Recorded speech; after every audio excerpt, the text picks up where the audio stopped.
Hi everyone, welcome to Lisa's Stamp Studio. My name is Lisa Curcio. My card today will actually create two for the work of one. It's a beautiful diagonal fold, and I'm going to use the Abstract Impressions stamp set. And I'm going to give you lots of tips along the way, including how to layer the designer paper and create a beautiful decorative edge. We're also going to use some Night of Navy gingham ribbon and an array of circle punches. Here's the card that we're going to be creating, and it does have like a fancy closure on it. So let's head over to the stamp table and let's get started on today's project. Here's a close-up of the card that we're going to be creating today. This diagonal fold caught my attention when I received a beautiful card from a customer of mine by the name of Anna Garman. Anna's card was different because it provided an interlocking fold that I wanted to duplicate, and I'm excited to share it with you today. Let's go ahead and get started. You'll need a full sheet of 8.5 by 11 cardstock. And the fold and the cut for this is actually going to create two cards. I'm going to be using my Stampin' Up! Paper trimmer. We're going to score. When we score, we're going to end up with 4 equal quadrants on the cardstock. On the 11-inch side, we're going to score in half at 5.5 inches. I'm going to line that up here against the very top of the paper trimmer. There's a real nice straight edge here. The light gray blade is for scoring, and the Stampin' Trimmer also does come with a dark blade, which is for cutting. So you get both, and that just makes it really convenient because you can keep them on the guide at the same time. So I'm going to use the light blade at 5.5 inches and then score. Now I'm going to turn this, and now it's vertical. So it's 8.5 across the top, and I'm going to score at 4 1/4, which is half. And my blade is here, and I'm going to bring that down. You can see that we have 4 equal quadrants on this cardstock. The next step is to actually cut it in half on the diagonal, and we can use the trimmer for that as well with the cutting blade. So I'm going to slide the scoring blade up and out of the way. I'm going to move this over, and you're looking for this groove that's right inside the center of the track. That's an indication of where the blade is going to travel. So I'm going to line up my top corner here at the top, and then here at the bottom inside the groove as well. We're barely inside the focus of the camera. I'm going to bring the clear arm down, and then I'm going to start by cutting edge to edge. That's going to leave us with 2 equal diagonal fold cards. I'm going to take the first one, and I'm just going to crease on those score lines, and I'm going to reinforce those with my bone folder. So I've got one here and one here. So my fold is going up and then sideways. The great thing about this is if you want to vary those, you can easily do so by just folding them in another direction. So this one actually can come up this way and fold up this way. And it uses the exact same measurements regardless of what direction it goes in.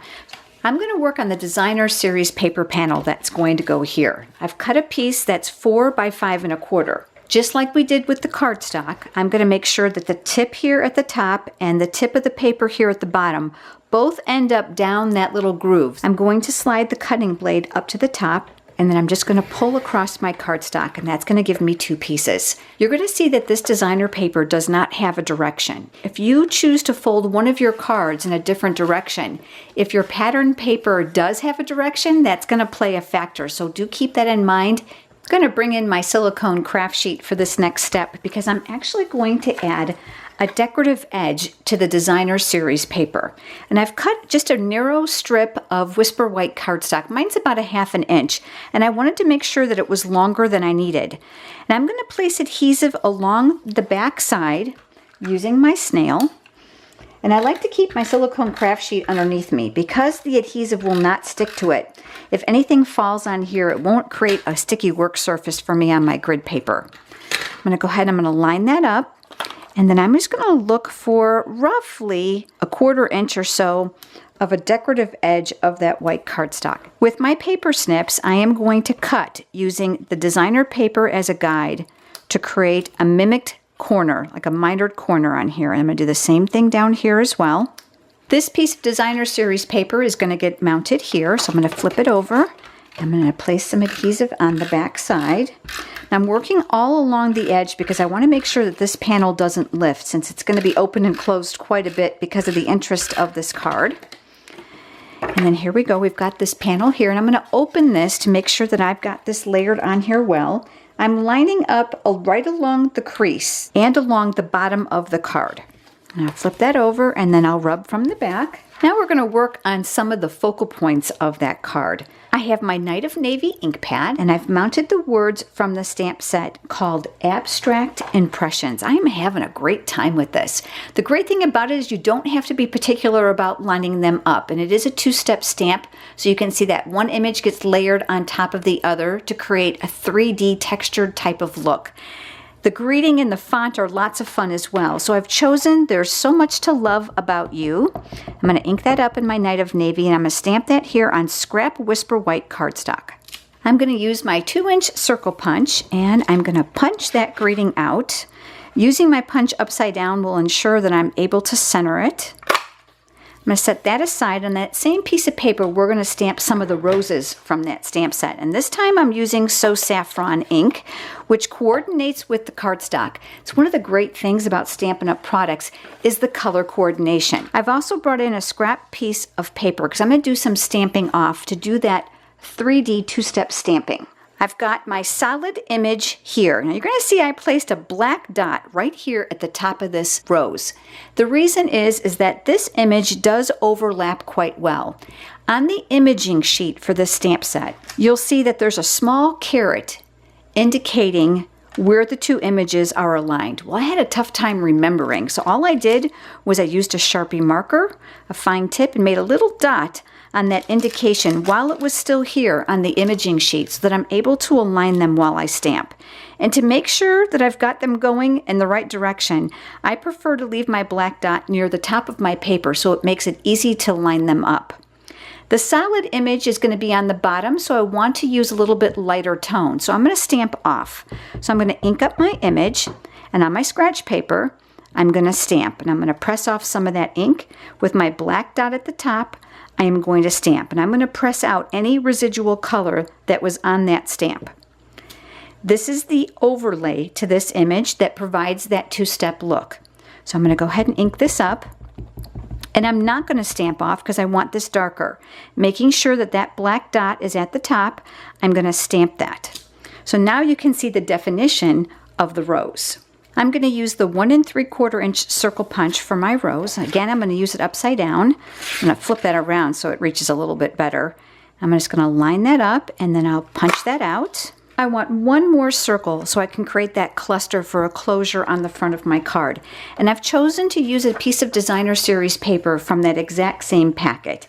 But this time I'm going to use the 1 1/4 inch circle punch. This is the old punch design from Stampin' Up, but it works great, so I've kept it. These three pieces now need a layer. And I've chosen Night of Navy cardstock.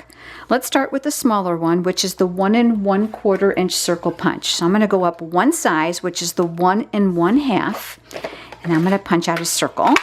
This was the 1 3/4, so now I'm going to use the 2 inch to punch out a layer for that one as well.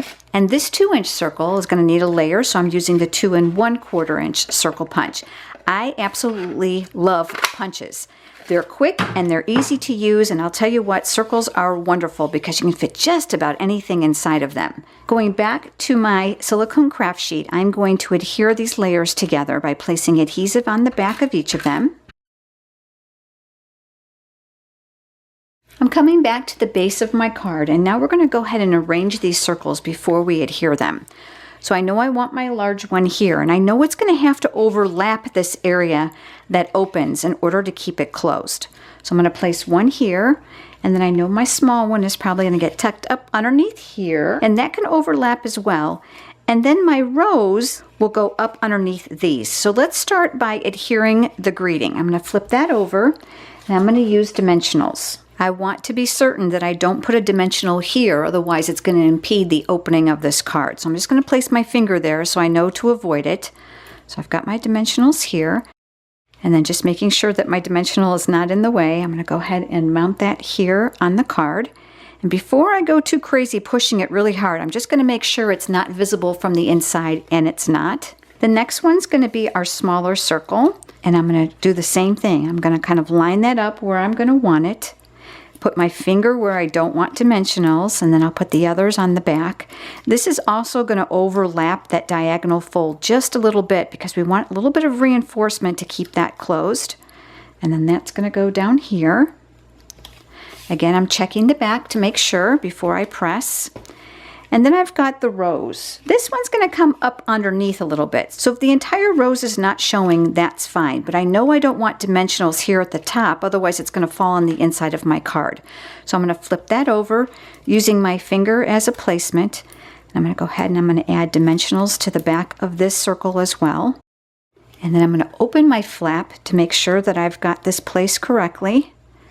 And before I go too crazy pushing it, I'm going to make sure I'm happy with where it's landed. I'm going to move it down just a little bit. And because I didn't push too hard, I'm able to lift that and then reposition it. So you can see now that these are going to intersect to create the closure on this card. Let's do a little stamping on the inside. I've cut a piece of Whisper White cardstock. This is 4 by 5 1/4. I'm going back to my So Saffron ink and I'm going to do the exact same thing. So I'm going to ink that up. I'm going to stamp it off so it's lighter. I'm going to put a rose down here in the corner. My black dot is at the top, so I'm able to align this 2-step stamp. This is now the second image that's going to go over the top, making sure that my dot is at the top. I'm going to flip that cardstock over. I'll place adhesive in the 4 corners, and then this will get mounted on the inside of the card. I'm going to leave a little bit of a border all the way around, and I'll secure that in place. I'm going to add a small embellishment. Just before the video, I made a small bow using the Night of Navy gingham ribbon, and I've got a glue dot here.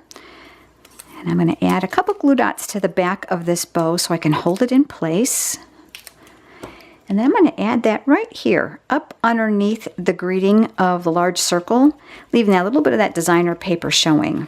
So the intersection of this card is here. So this little circle is going to go up underneath to hold it closed. But isn't that pretty? And that diagonal fold is really quite different. If you created both, you'll have 2 identical cards. Keep in mind that these folds might be reversed, so the angles might be slightly different depending on how you folded them.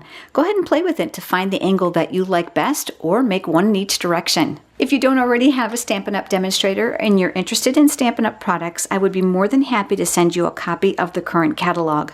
Just leave me a comment below. If you liked the video, I would love it if you would share it with others. Leave me a comment. I love to interact with you. Thanks for joining me, everyone.